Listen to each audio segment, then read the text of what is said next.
Hi guys, welcome to my YouTube channel. My name is Jemima. This is the part 2 of how I'm able to consciously study a topic to understand. If you've not seen the part 1, please go see it. I'll leave the link up for you. If that's what you're here for, let's get started.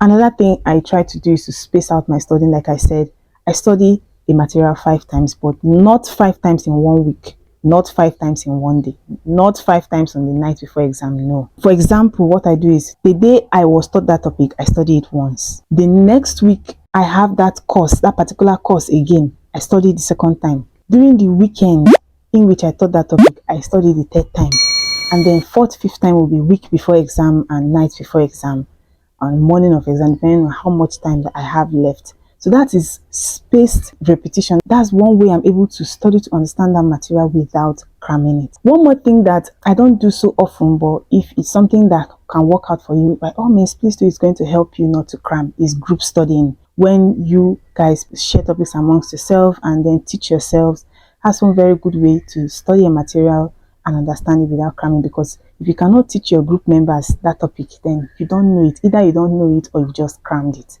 So that's one very good way. So if it's something that can help you, please try it out. For me, it's a real time waster. I only go for group studying, probably exam morning or night before exam, when I know I've done my own personal studying. Another way in which I study to understand without cramming is answering of past questions. In fact, this is a must do.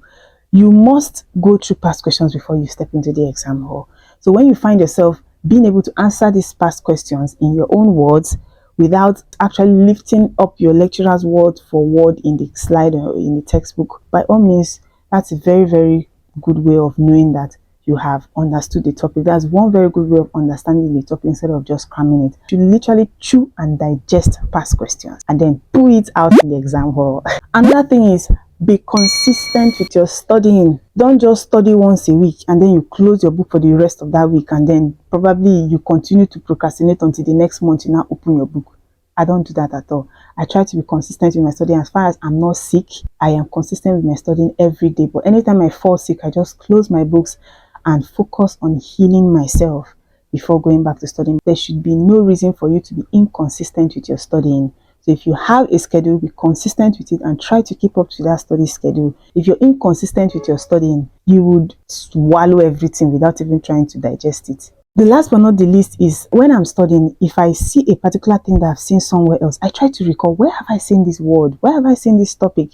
Because sometimes you study something in anatomy, you see that same topic in physiology, you see that same topic in biochemistry. Biochemistry has its own way of explaining it, physiology has its own way of explaining it, anatomy has its own way of explaining it. So when you connect all these dots together to understand it the anatomy way, understand it the biochemistry way, understand it the physiology way, so when you're able to connect these dots together, you will see the big picture.